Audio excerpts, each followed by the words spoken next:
성도 여러분, 오늘은 나눔의 교회 29번째 생일날입니다. 29년 동안 지켜주신 우리 하나님께 먼저 감사와 영광과 찬양을 올려드리며 걸어오는 걸음에 때로는 힘겹고 고생스러운 일들과 어려운 일들이 있었음에도 오늘 이처럼 마지막까지 자리를 지켜주신 여러분들께 고마운 마음을 전합니다. 특별히 이곳에도 계시지만 개척 초창기 때부터 남모르는 섬김으로 여기까지 오셨던 은퇴하신 장로님들과 또 중직들 모든 분들의 수고로움에 그 바탕 위에 나눔의 교회가 세워졌으니 이렇게 창립 예배를 드릴 때마다 의식적으로 다 묻혀져 버린 그 시절들의 이야기를 저는 매번마다 꺼내어 이야기하고 있습니다. 그 이후에 함께 하신 우리 장로님 기도했던 대로 오셔서 아름다운 섬김으로 동참했던 모든 분들에게도 고마움을 전하며 특별히 함께 섬기다가 하늘나라로 먼저 가신 열심히 함께 믿음과 사랑을 나누었던 성도님들이 오늘 더 그리워지는 시간입니다. 오늘 새벽에는 세일에 중고등부 찬양이 있었는데 여기에 중고등부 아이들이요 가득 찼어요. 이거는 새벽 더더군다나 주일인데 선생님들과 우리 중고등부 학생들이 여기에 가득 모여서 하나님 앞에 찬양하는데 지금 코로나 전국인데 이렇게 이 청소년의 영혼이 주님을 향하여 있으니 우리 나눔의 교회의 앞날이 소망스럽고 든든한 마음이 들었습니다. 여러분들도 그러셨지요? 아멘. 생일날인데 우리 인사 한번 합시다. 나눔의 교회 생일 축하합니다 하고 인사 한번 할까요? 옆에 분하고 나눔의 교회 생일 축하합니다. 네, 제가 나눔의 교회 그러면 여러분 생일 축하합니다 해주셔야 돼요. 나눔의 교회 생일 축하합니다. 아멘. 이런 생각을 해봐요. 29년 전에 이곳에 나눔의 교회가 세워졌을 때 하나님은 어떤 계획이 계셨을까? 이 주변에도 많은 교회가 있는데 또 하나의 교회가 이곳에 세워지는 이유가 무엇일까? 이렇게 저렇게 생각을 해봐도 교회가 교회답게 교회의 본질을 다 하도록 하기 위한 하나님의 뜻이 있지 않겠습니까? 이 지역 안에 나눔의 교회가 십자가의 기치를 걸고 서 있을 때 교회로 교회답게 하여 지역에 선한 영향력을 말함일진데 교회가 해야 할 5가지 사명 우리 잘 알잖아요. 첫째로 위로는 하나님께 예배드리고 안으로는 믿음의 사람들끼리 우리들끼리 서로 교제하는 거예요. 어려울 때 위로해주고 힘겨울 때 힘을 더해주고 그런 사랑을 나누는 교제와 우리 안에 서로 믿음의 훈련을 통해 말씀도 배우고 양육을 하는 훈련의 장소로 내부적으로는 이 2가지가 있고 밖으로는 전도와 선교가 있으며 사회에 봉사하기 위한 게 교회의 5가지 사명입니다. 꾸준히 교회는 균형 있게 이 5가지를 이루어 가는데 그러나 이것이 근본적인 본질은 아닙니다. 왜냐하면 이 일을 누가 하느냐 하는 것부터 출발하기 때문이죠. 여러분, 이 일들을, 교회의 사명들을 누가 합니까? 하나님을 믿는 믿음의 백성, 하나님의 자녀, 예수 그리스도를 믿는 사람들이 이 일을 하는 것이기 때문에 예수 믿는 구원받은 자가 할 일입니다. 따라서 교회의 본질은 근본적으로 구원에 있습니다. 성도 여러분, 요즘은 이런 말들에 대하여 잊혀져 가는 시대가 되었습니다. 거슬러 올라가면 우리나라에 처음 복음이 들어왔을 때 그 복음을 전했던 선교사들은 오직 구령 사업이었습니다. 18세기 위대한 선교의 시대에는 언제든지 영혼을 구원하는 그 구령의 운동이 곳곳에 펴져 있고, 우리나라도 60년대, 70년대 기독교가 한참 부흥할 때 구령 사업의 목적이 있었습니다. 영혼을 구원하는 그 일 말이지요.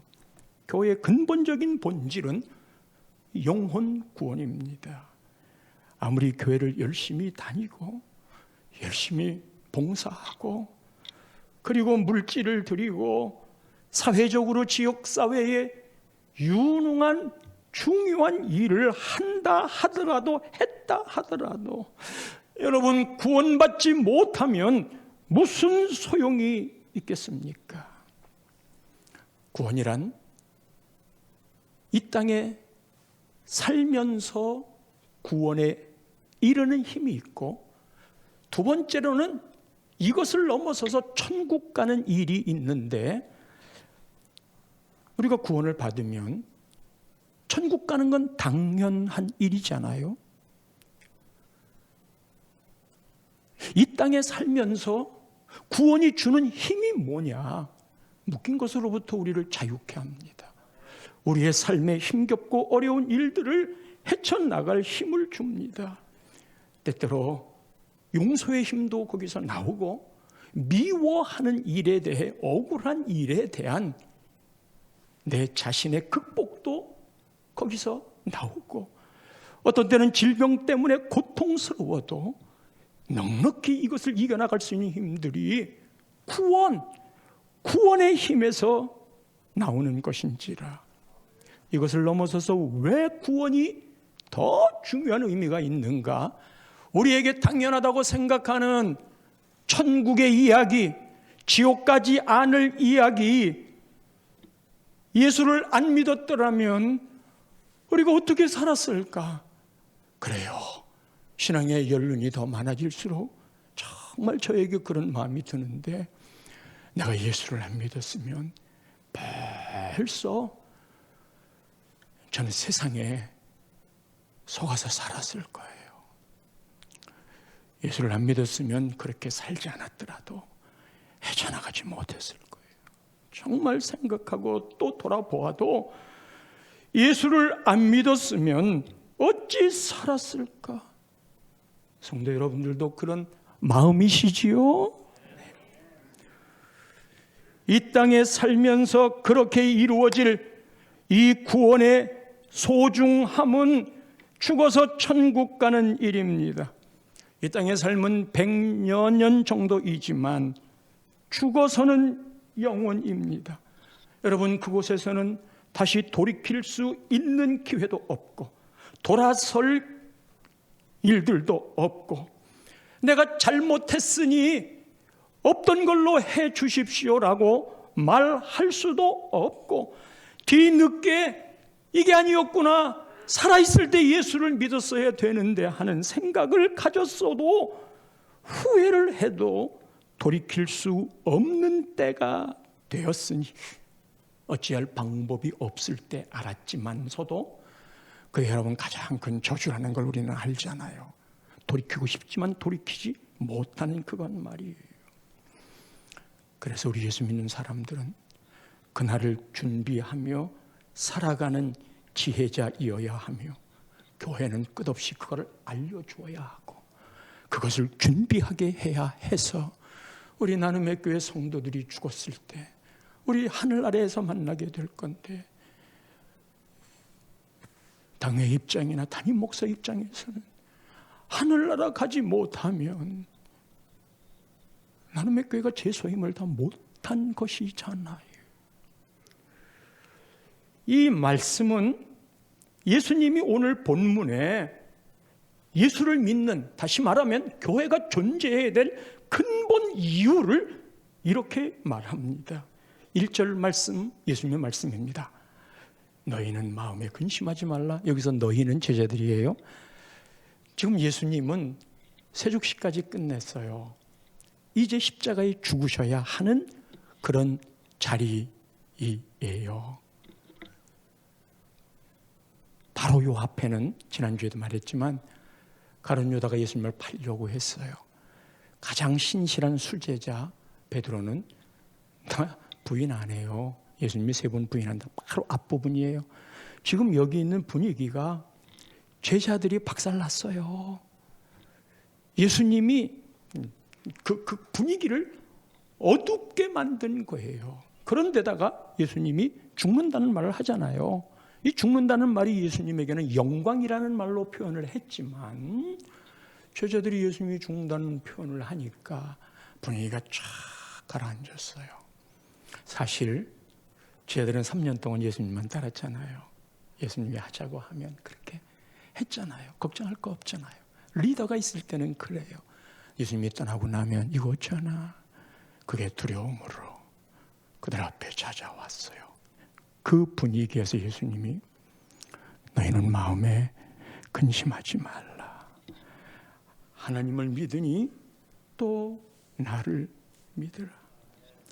떠나간다 하니 제자들 마음에 있던 이 불안함, 예수님이 왜 떠난다고 했을까요? 제자들이 불안해하는데 같이 있으면 되지.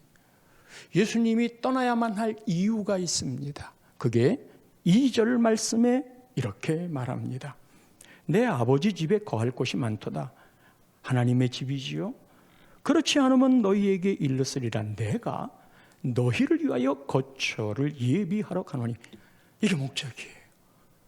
예수님이 왜 떠나시느냐? 너희를 위하여 거처를 예비하러 가노니. 사랑하는 성도 여러분, 우리의 삶이 언제까지 진행되다가 마침표를 찍는 날이 있게 될 것입니다. 그 마침표를 찍게 되는 그 지점에 우리가 가야 될 거처가 있잖아요. 육의 장막을 벗고 하나님이 지으신 그 장막, 하나님의 손으로 지으신 그 장막, 그곳에 갈 그 처소를 예비하러 가노니. 3절입니다. 가서 너희를 위하여 거처를 예비하면, 우리를 위해서예요. 내가 다시 와서, 성령님이에요, 너희를 내게로 영접하여 나 있는 곳에 너희도 있게 하리라. 그래서 우리는 부활하신 주님과 함께 영원히 그곳에 함께 머물러 있는 것이지요. 이것을 준비하러 가신다는, 궁극적으로는 예수님이 계신 곳에 우리가 함께 있는 그곳을 가는 거예요.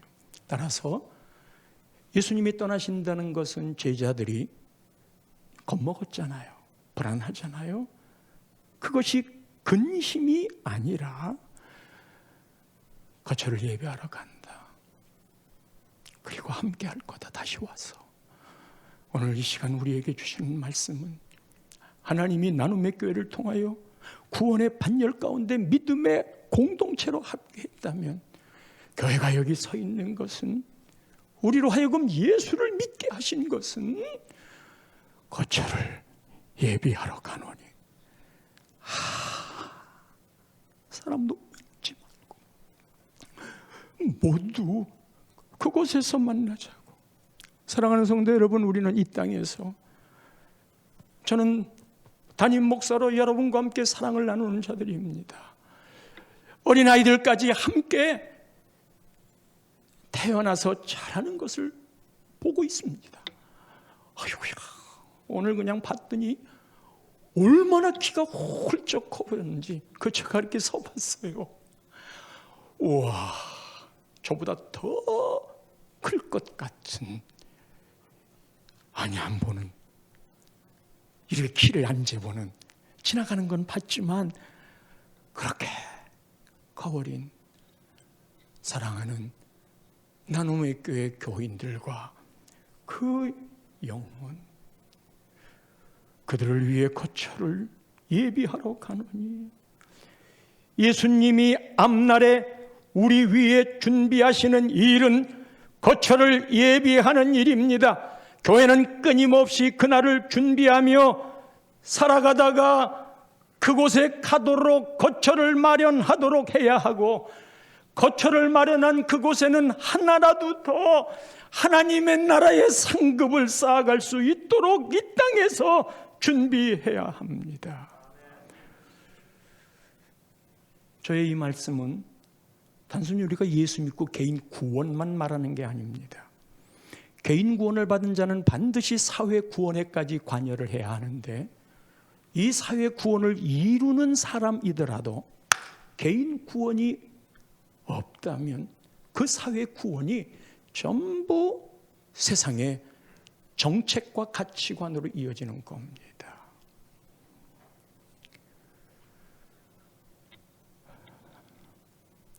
구원이라는 말이 너무 뻔하여 잘 알고 있다는 생각 때문에 오히려 외면당하고 있고, 구원에 대한 이야기를 하면 목사님 다 알아요. 그런데 성경은 이야기하기를 너희는 그 구원을 두렵고 떨림으로 이루라고 그랬어요. 처음에 제가 예수 믿었을 때는 예수를 영접하면 하나님이 자녀 삼아서 변함없이 내가 그 마음만 붙잡으면 될 줄 알았어요. 그런데 세월이 흘러가면서 두렵고 떨림으로 구원을 이루라는 이 말을 보고, 구원이라는 게 어느 한순간이겠지만 과정도 있는 거구나. 이 과정을 두렵고 떨림으로 가지 않으면 언제든지 구원받았다고 하는 것을 우리가 털릴 수가 있겠구나, 뺏길 수가 있겠구나. 애굽의 백성들은 홍해바다를 건넜어요. 그들은 구원받은 자예요. 유월절까지 지났어요. 구원받은 자들이었어요. 그러나 가나안 땅 최종 지점의 광야를 가다가 자기 고집대로 원망하며 살다가 마지막 그 완성을 이루지 못했어요. 생각한 데는 그 구원이 저에게 적용되기 시작하면서, 너 목사지만 네가 목사가 하는 일, 여기에 충성하더라도 나하고 상관없으면, 오늘도 나를 요청하지 않으면, 나하고 함께하여 성령이 말씀하시는 걸 말씀 가운데 받아들여 동행하지 않으면 너의 구원 장담할 수 있겠니? 이건 저의 솔직한 고백입니다.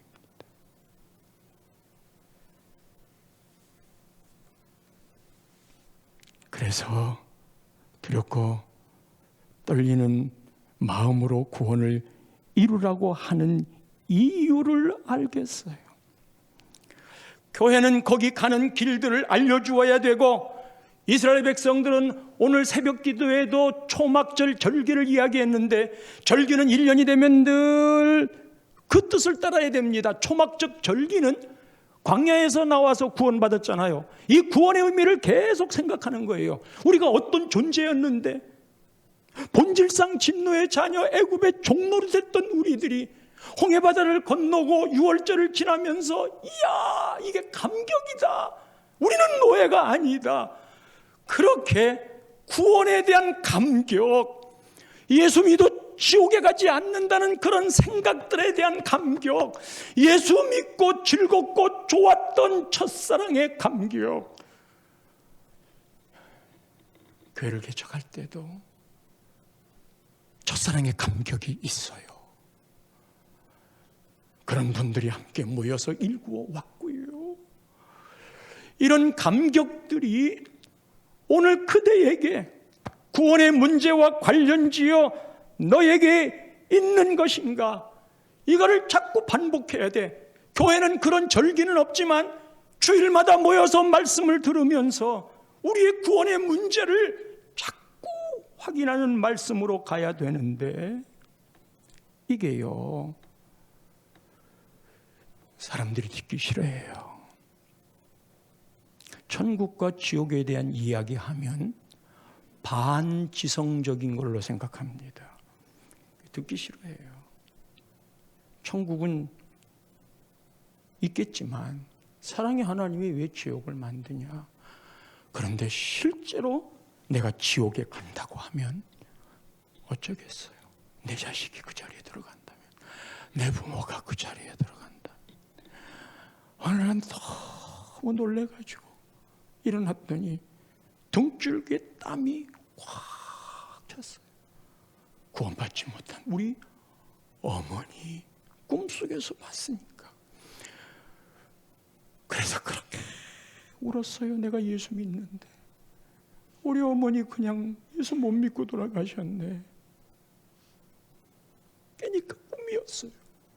그래서 엄마한테 가가지고, 엄마 예수 믿고 천국 가야 돼. 자다가 일어나서 봉창 두드리는 소리냐, 나도 옛날에 교회 가봤어. 근데 그렇게 졸립더라. 그래서 내 취미는 내 체질은 아닌가 보다 해서 안 갔다.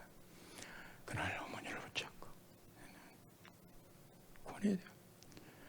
장인이 돌아가실 때 병원에서 암 선고를 받으실 때 가가지고 10장의 편지를 써서 장인들은 왜 예수를 믿어야 하는지 그걸 처음에 써가지고 드렸어요. 나중까지 그것을 갖고 계시다가 돌아가신 다음에 처제가 그것을 저에게 전해주더라고요. 하나님, 제가 목사인데 목사 안수 받기가 불편합니다. 그랬어요. 우리 장인 장모님 예수 안 믿으면 제가 목사 안수를 받아도 되는 겁니까? 물론 목사 안수 받고 난 다음에 믿었고 처남은 장로가 되었고 처남댁은 권사가 되어서 가족들이 모두 다 구원의 반열 가운데 들어서게 됐지만 이 구원이 무엇을 통해서? 반지성적, 반종교, 재림에 대한 이야기, 이런 것들을 자꾸 들어야 돼요. 자꾸 들어야 돼요. 우리 삶의 마지막 지점이 그곳이기 때문에 그렇고, 교회는 그 일 때문에 세워진 것이니까 그것을 누리는 자들이 이 땅에서 봉사도 하고 헌신도 하고 섬기기도 하는 것이지요. 도마가 예수님에게 그 길이 뭔데요? 하고 물었어요. 5절에 주여, 주님이 거처를 마련하러 간다고 하는데 그게 이해가 안 돼. 주께서 어디로 가시는지 우리가 알지 못하거늘 그 길을 어찌 알겠사옵나이까? 도마가 했던 이 질문 때문에 예수님이 그 유명한 말을 남긴 고마운 질문이에요. 뭐라고 예수님 얘기했지요? 6절 말씀입니다. 다 같이 한번 읽어볼게요. 6절 말씀 띄워주세요. 6절 시작. 예수께서 이르시되 내가 곧 길이요 진리요 생명이니 나로 말미암지 않고는 아버지께로 올 자가 없느니라. 그 거처에 갈 것 유일한 길, 나로 말미암지 않고는 다른 길이 없는 너무나 독선적인, 그러나 독선적이기 때문에 자신 있는 길은 하나고 진리도 하나고 진짜 생명도 하나고, 나를 낳아주신 어머니가 다른 사람이 나타나서 내가 너를 낳았다 하는 두 사람이어도 나를 낳아놓은 부모님, 어머니는 한 분이듯이 그곳에 갈 수 있는 길 오직 예수. 재미있는 건 아버지께로 올 자가 없다고 그랬어요. 여기서는 아버지께로 갈 자잖아요. 아버지 편에서는 올 자잖아요.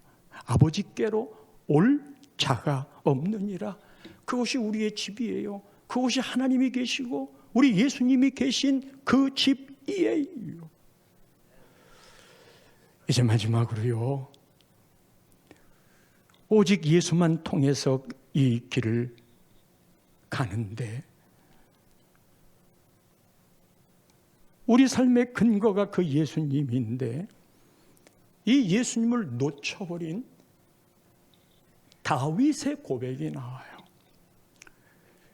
시편 51편 10절 말씀에 다윗이 죄를 지었어요. 그 죄라는 건 우리아의 아는 밧세바를 범하고 우리아 충신을 죽였지요. 7계명과 살인을 범했어요.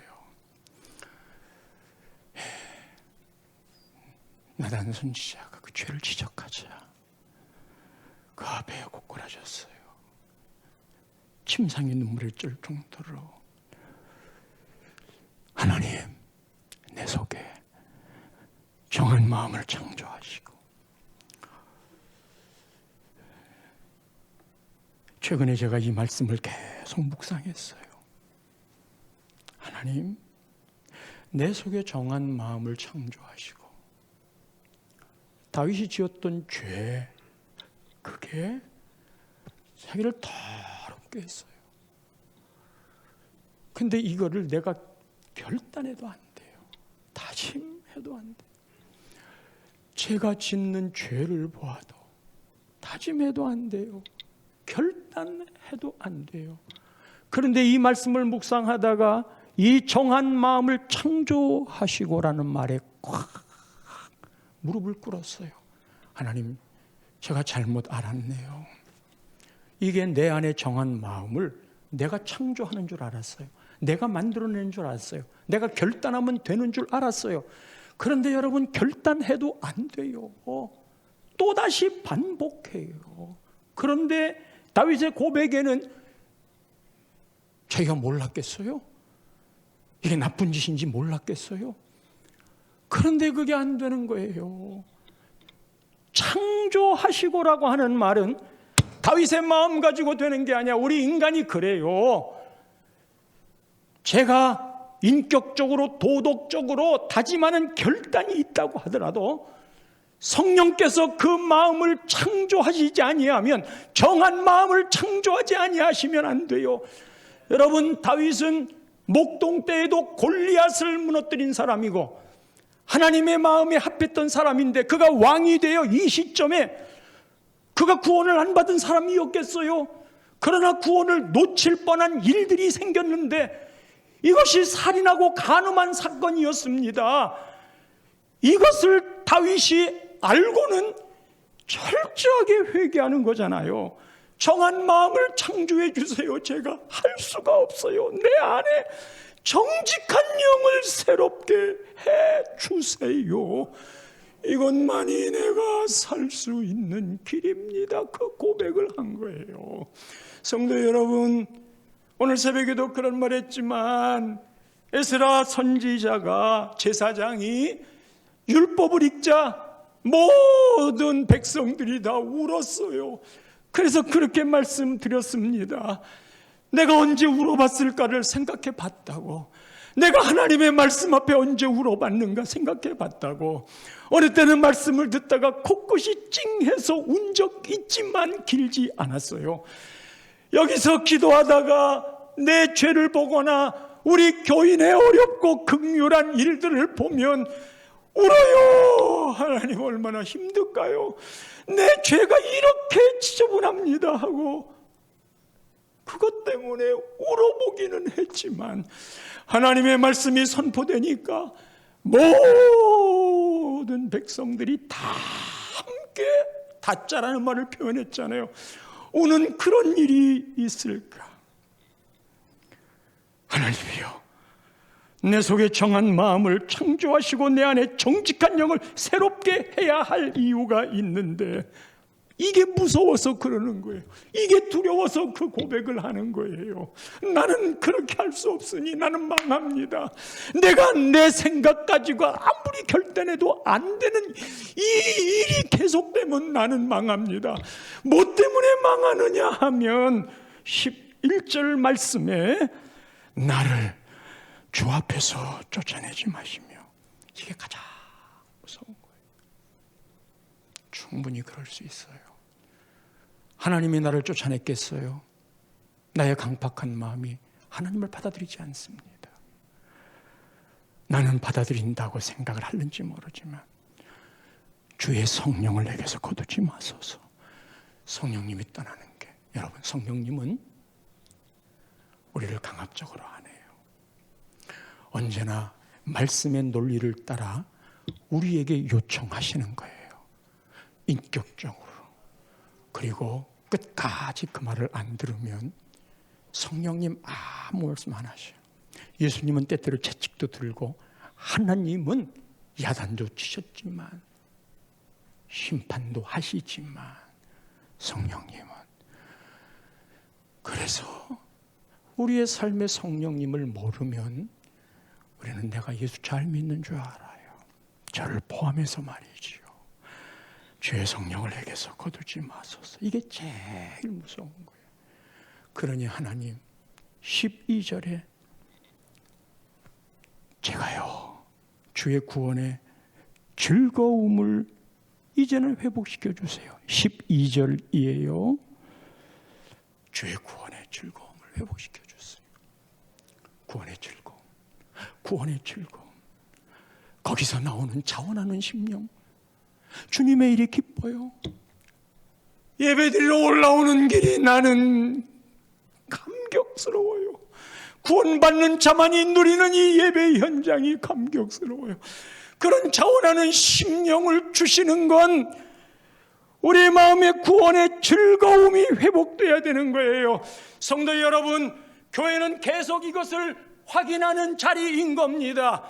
예배드리러 오는 마음 기뻐야 됩니다. 이것보다 더 큰 하늘의 잔치가 어디 있겠습니까? 우리가 예수를 믿는다고 하면 끊임없이 확인할 게 구원의 증거가 어떤 요인으로든지 내 안에 즐거움이 있어야 돼요. 이게 감격. 그래요. 때로는 그런 마음이 있다가도 때로는 일들을 겪어서 없어질 때라도 괜찮아요. 다윗도 그 신앙의 처지에 죄를 지었고 그가 하나님 마음에 합한 사람이 결국 된 건 철저한 회개 때문이었어요. 돌이키면 되는 거예요. 늘 우리가 그러지 못할 때 있어요. 그러면 이런 예배를 통해 그런 것들을 다시 회복하는, 구원의 즐거움을 회복하는, 예수 믿는 게 얼마나 즐거운 일인지, 예수 믿는 게 얼마나 감격스러운 일인지, 예수를 믿는 게 우리에게 얼마나 큰 영광을 얻는 일인지, 세상이 아무리 나를 공격하더라도 우리는 시시하게 그런 공격에 넘어갈 사람이 아닙니다. 왜? 예수를 아는데, 하나님이 알고 계시는데, 여러분 그게 뭐가 문제가 되겠어요? 주님을 사랑하는 자들은요 십자가의 길을 가게 하고요, 주님을 사랑하는 자들은요 기도의 그 길을 가게 하는데, 이 다윗이 자기 마음에 창조를 해달라고 그랬잖아. 내 결단은 안 된다는 걸 알았잖아요. 이 창조하시는 원리는, 내 마음에 정한 마음을 창조하는 원리는 온전한 기도입니다. 저는 지난주부터 기도 시간을 들렸어요. 코로나로 비어있는 본당에 작정한 시간 그거 꼭 채우려고 와서 기도하고 있어요. 여건 따라서 기도를 하니까요 하나님의 하늘의 지혜를 주셔요. 어려운 고비를 넘겨갈 지혜를 주셔요. 그리고 하나님의 말씀이 정한 마음을 창조하는 그 길의 시작을 하시더라고요. 기도 없이 말씀 없이 우리의 마음에 정한 마음 결코 창조되지 않습니다. 그래서 수없이 반복되는 기도하시오, 말씀 가운데, 예배 가운데 거하시오 하는 이런 말들이 우리에게는 너무 터부화된 말처럼 재미가 없어요. 아니란 말이죠. 우리 마음에 성령이 떠나시면 안 되니 나를 붙잡아 주시고 이 성령께서 주의 구원의 즐거움을 회복시켜 주는 것, 이게 교회의 존재의 이유입니다. 29년을 맞은 사랑하는 성도 여러분, 앞으로 30년, 31주년 계속 나가면서 우리 이 복을 누립시다. 할렐루야.